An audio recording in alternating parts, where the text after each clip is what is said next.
Suini Daniel, le porion de quartier du chantier, accompagné de Patrick Ballier, porion chef de poste, de Wagner Didier, chef d'équipe, et de Lainando Le Haveur.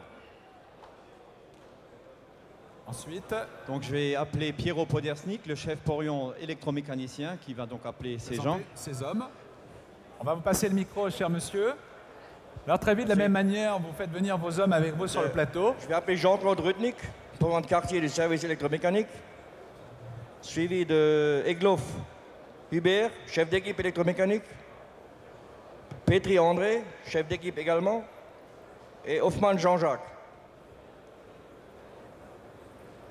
Et j'appellerai également Matt Sylvain, chef porion du service puits roulage, et Jean-Marie Stork, à bout au puits. Donc maintenant, on va appeler M. Zaremba, Michel, chef porion du service exploitation à l'UE-la-Houve. Et c'est avec lui qu'on va tout à l'heure échanger cette poignée de main symbolique. Monsieur, vous allez nous présenter également, Michel, toute votre équipe. Donc, on va se repousser un peu vers Schmitt, l'intérieur. chef de quartier en Rennes-Albert. Patrick Corbizet, chef de taille au poste de 6 heures. Pierre Polaire, chef de taille au poste de 12 heures. Roland Roffet, chef de taille au poste de 18 heures. Meyer Sylvain, ancien chef de poste au traçage, animateur sécurité au secteur 7. Bernard Stark, chef porion électromécanicien, qui va vous présenter le reste de l'équipe. On vous passe le micro, cher monsieur. Merci Michel. Bon, moi je vais appeler à tour de rôle les mineurs de la maintenance et ceux de la logistique. Donc, Gabriel Roger, électromécanique fond, service généraux. Jean-Claude Legel, électromécanicien, service chantier. Xylor Gilbert, service aérage. Kotusowski, logistique fond. Et Papillet, logistique jour. Merci. Tout le monde est là? Tout le monde est là.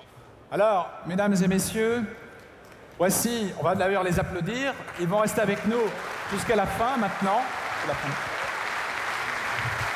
Et je voudrais vous montrer maintenant cet objet symbolique. C'est la télécommande de la haveuse Electra 2000. L'une s'est définitivement tue, elle va rester au fond. Et l'autre, grâce à cette télécommande, attaquera le charbon dès lundi matin à la Houve. On va demander aux deux chefs de faire le passage de cette télécommande, sous vos applaudissements, bien sûr, mesdames et messieurs, de cette poignée de main. Et l'on peut considérer qu'à cette minute précise, le passage de cette télécommande fait que maintenant, tout est terminé en ce qui concerne l'extraction ici à Merlebac. Vous allez rester avec nous sur cette scène, car maintenant, pour terminer cette matinée, je demanderai à Roger Zerniak de venir me rejoindre sur le plateau. Roger, qu'on applaudit très fort, mesdames et messieurs. Bonjour Roger. On va vous donner le micro. On est pratiquement, mesdames et messieurs, arrivés au terme de cette matinée. Alors on a connu tout à l'heure les instants musicaux émouvants, vous l'avez vu. Je vous invite maintenant, si vous le voulez bien, à découvrir, pour ceux qui ne le connaissent pas, le Glückauf. N'est-ce pas? C'est le chant des mineurs du charbon de Lorraine. Alors que dit-il? Je me suis un petit peu renseigné, il évoque en allemand, vous allez me pardonner en tous les cas ma traduction, je suis un profane, la journée du mineur qui, pendant qu'il charbonne au fond avec son chef, évidemment, il pense à sa femme, il pense à sa famille, qu'il attend à la maison. Bonne remontée, ça veut dire, Glückauf. Bonne remontée, se souhaitent tous les mineurs. Eh bien, mesdames et messieurs, avec le grand écran, avec l'accompagnement de l'orchestre éventuellement, et en tous les cas avec vous, je vais vous demander, mesdames et messieurs, eh bien, de l'accompagner pour terminer cette matinée avec un vrai Glückauf. Allez-y, messieurs.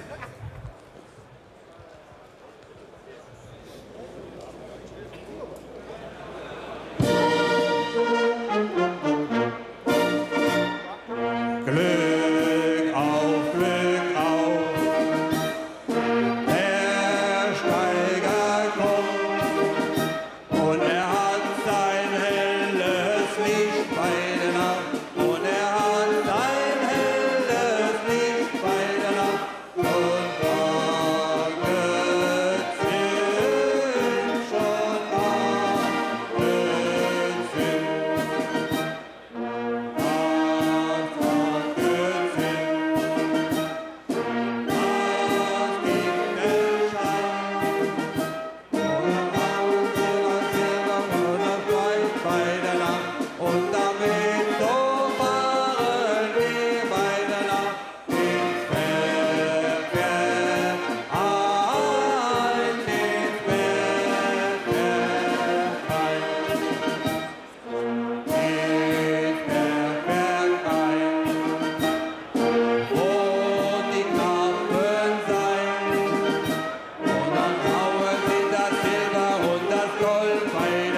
Merci.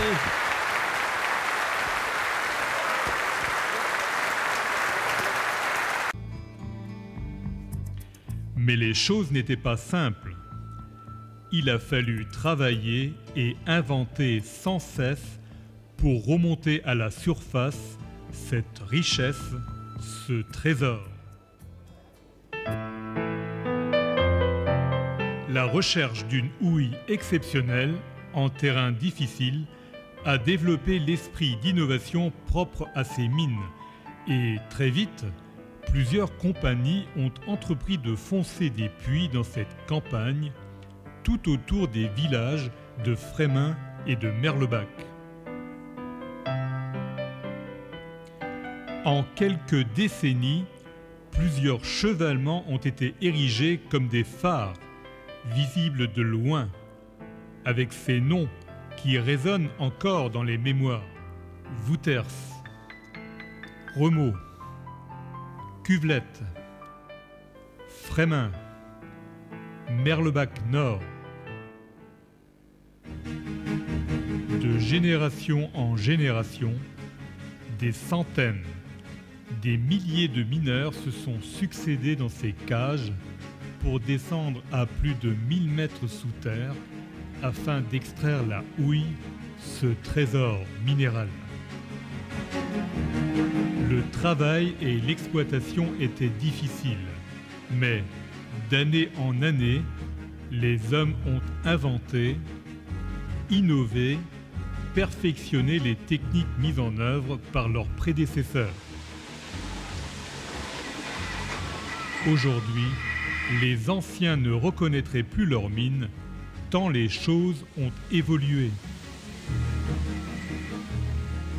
La mine est devenue technologique, avec fibre optique, capteurs, informatique embarquée et hydraulique.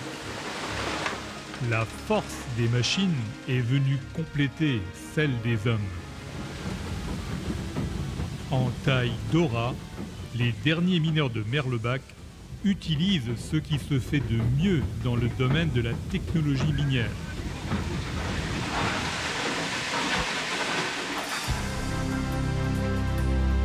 Mais le rideau tombe et cette belle histoire touche à son terme. Une histoire faite par des hommes courageux et inventifs. Des générations de mineurs qui, dans un élan commun, ont creusé la terre pour en extraire ses richesses.